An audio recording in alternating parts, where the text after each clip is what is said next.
Blood sausage is one of those foods that instantly divides people. Some hear the name and feel curious. Others hear it and recoil. But regardless of where you stand, blood sausage is one of the oldest, most widespread, and most culturally significant foods humans have ever made. Before refrigeration and recipes, people transformed animal blood into lasting nourishment. Understanding blood sausage means understanding. So what exactly is blood sausage? Let's dive right into it, right here, on History of Simple Things.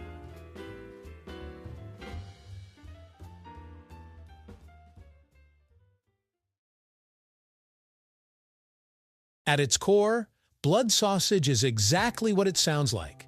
A sausage made by combining fresh animal blood, most often pig's blood, with fat, grains, or fillers, then cooking it inside a casing. But that simple definition barely scratches the surface. Blood sausage isn't a single recipe or even a single flavor.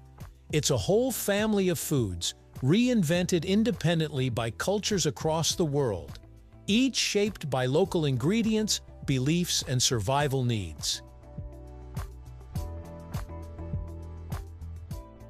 The origins of blood sausage go back to humanity's earliest encounters with domesticated animals. When people began raising livestock, slaughtering an animal was a major event. Nothing was wasted.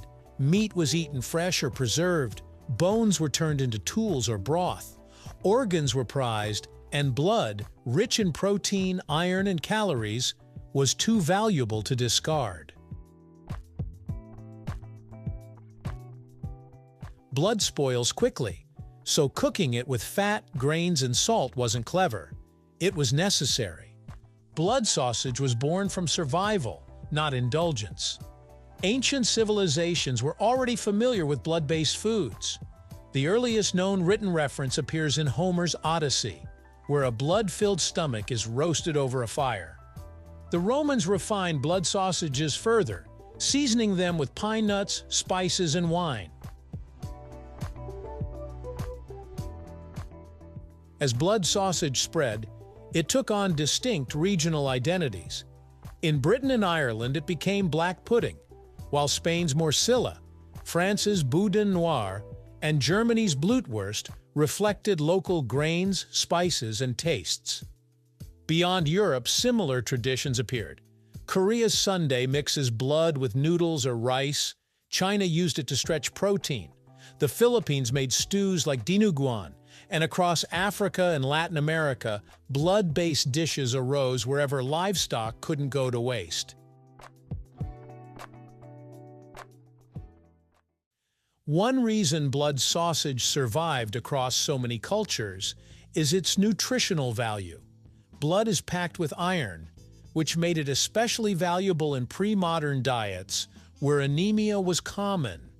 It also contains protein and micronutrients that were otherwise hard to obtain year-round. When mixed with grains, blood sausage became a complete filling food, cheap to make, easy to portion, and energy-dense. Despite its practicality, blood sausage has always existed in a strange cultural space. In some traditions, blood was sacred, symbolizing life and vitality. In others, it was taboo, associated with death or impurity. These beliefs shaped who ate blood sausage and when. In medieval Europe, blood sausages were often made during slaughter season, eaten fresh, or preserved for winter. In religious contexts, rules around consuming blood led to periods where such foods disappeared or were quietly adapted. The process of making blood sausage requires precision. Fresh blood must be stirred constantly as it's collected to prevent clotting. It's then mixed with fat for richness, grains or starches for structure, and seasoning for flavor. The mixture is stuffed into casings and gently cooked, not fried, so the blood sets without bursting. Done right, the result is firm yet tender, rich but balanced.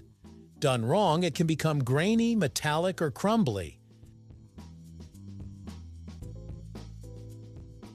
That metallic taste people fear isn't actually blood, it's poor preparation. Properly seasoned blood sausage doesn't taste like iron or raw meat.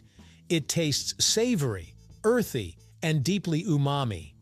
The flavor comes as much from onions, spices, and fat as from the blood itself.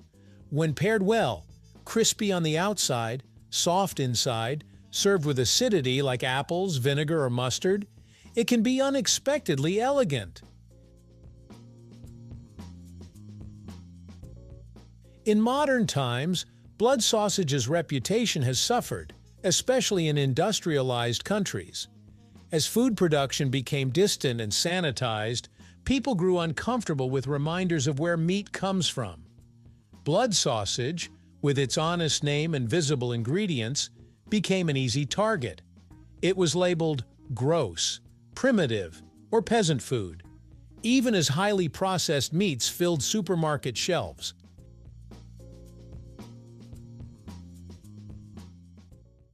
There's also a sensory reason blood sausage endures: texture.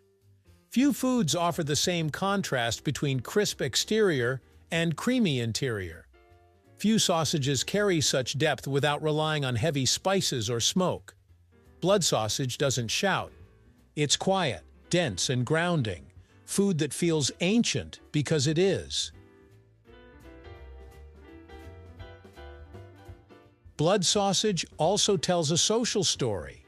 It was rarely eaten alone. It appeared at communal meals, festivals, and slaughter days when families gathered to work and eat together. Making it required cooperation and timing. Eating it marked a shared moment.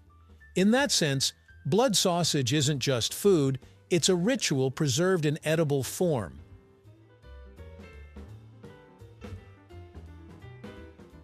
So what exactly is blood sausage? It's not a dare food, it's not a novelty, and it's certainly not a joke. It's a solution humans invented thousands of years ago to survive, to nourish, and to honor what they took from the land. It's history you can taste, culture you can slice, and tradition you can fry in a pan. Thank you for watching.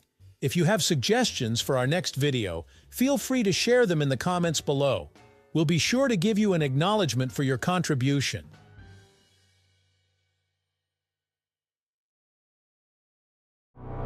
Thank you for joining us on this journey through the history of simple things. Don't forget to like, subscribe, and stay tuned for more stories woven through the smallest details.